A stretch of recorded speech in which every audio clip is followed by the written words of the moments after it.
This case is truly disturbing, horrifying even. It's the reason why we're going to start today's episode with a trigger warning. This is the story of 3 little girls who went to spend Father's Day with their dad and never came back. It was June 2025, a Saturday. 9-year-old Peyton, 8-year-old Evelyn, and 5-year-old Olivia Decker were excited. They were going to see their father, Travis Decker, a man they hadn't seen for months. The girls lived with their mother, Elizabeth Jair, in Mount Vernon, Washington. But every other weekend, according to court records, they were with their father. Travis lived an hour away in the small town of Whatcom County, Washington. On Friday evening, Elizabeth packed the girls' things and drove them over to their father's house. It was customary for Travis to return the girls to their mother on Sunday evenings, but this time something was different. Elizabeth didn't get her kids back. She waited and waited, but when she got no answers, she filed a missing persons report. When law enforcement searched Travis's house, they found something horrific. The girls were there, zip-tied and suffocated with plastic bags. Their bodies were lying side by side in the living room. There was a note left behind, but it gave no answers and made no sense. Nothing like this had ever happened in the close-knit community. Everyone wondered, how could something so horrible happen? What did those poor kids do, and where was their father? Travis's abandoned truck was later discovered in rugged terrain near the Canadian border, a place Travis frequented because he loved to hike and camp in the wilderness. Blood was found inside the vehicle, some of it male, some animal, but as days turned into weeks, hope began to dwindle. The manhunt, which involved helicopters, sent dogs and drones, proved fruitless. And tragically, Travis himself disappeared without a trace. But who was Travis Decker? What kind of man would do such a thing? And how did he manage to vanish completely? Travis, a U.S. Army veteran who served in Iraq, returned home with undiagnosed and untreated post-traumatic stress disorder. He was honorably discharged in 2015 and moved to Washington State, where he married Elizabeth. The couple had 2 daughters together, but soon their marriage fell apart. Elizabeth claimed Travis became erratic and violent. One time he allegedly threw her across the room, according to court documents. He was arrested for assault in 2023, then again for burglary in 2024. At the time, he was accused of kicking in the front door of his own house while Elizabeth and the kids were there. When Elizabeth tried to call the cops, he took away her cell phone. According to her testimony, she managed to grab his shotgun and called the police from a neighbor's house. When the officers arrived, Travis was gone. Elizabeth told them he might have taken the girls with him, so the cops launched a search, but the girls were never found. Travis was never charged with any crime. Instead, he was awarded sole custody of the children. Then, in April 2024, Elizabeth learned that Travis had moved to Oregon. The following month, she filed for an ex parte order of protection against him. Her lawyer told the judge that she feared for her life and the safety of her children.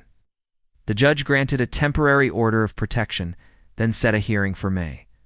But on May 2nd, 6 days before the hearing, Travis was back in Washington with the kids. Elizabeth got a text message from him that read, "I'm at my brother's lake house right now. You can come pick up the kids whenever." Then just like that, he disappeared again. Elizabeth never saw the girls nor heard from Travis until June, when the police informed her that both he and the girls were missing. Now the whole nation is scratching their heads. Where is he? How did he manage to go undetected? Did he really kidnap his own kids? Or was someone else responsible? Let's take a closer look at Travis and find out what kind of person he is. Travis was described by friends and neighbors as a solitary outdoorsman who kept to himself. He worked for a local utility company and was trained in search and rescue missions. He loved to backpack and camp in the mountainous region near the Canadian border. He knew the area better than the back of his hand, which made tracking him incredibly difficult. The terrain was rugged and remote, full of thickets, ravines, and caves. Besides, Travis was a survivalist. He was prepared, probably had food and water stored away. Plus, he had a military background, so if the cops cornered him, he knew how to defend himself. He had enough ammunition to last him a lifetime. And there was plenty of wild game and fish to eat. Just imagine if Travis managed to escape and evade capture. He would have been blending in with the trees, sleeping in caves, eating berries, catching salmon. Maybe he's living off the land, completely off the grid. It wouldn't be the first time he did that. Once he went camping for 20 straight days, he wasn't alone. He had his girlfriend, Amanda, and 2 buddies, Kevin and Nick. They were all part of the local search and rescue team. They've been planning this trip for a long time, so they were well stocked and ready for anything. They had boats, knives, fishing gear, and night fishing lights, but they weren't prepared for what happened next. One night around 2 a.m., Travis woke up shivering. He couldn't stop shaking. His heart was beating so hard he thought it would explode. He got up and started pacing around the tent. He was whispering to himself, mumbling incoherent words. His friends could hear him moving around outside the tent. He couldn't see him in the darkness, but they could hear him making noises, dragging things, smashing things. Then they heard gunshots. They were scared. They didn't know what to do. They were afraid to leave the tent. So they huddled together and prayed that whatever was out there would go away.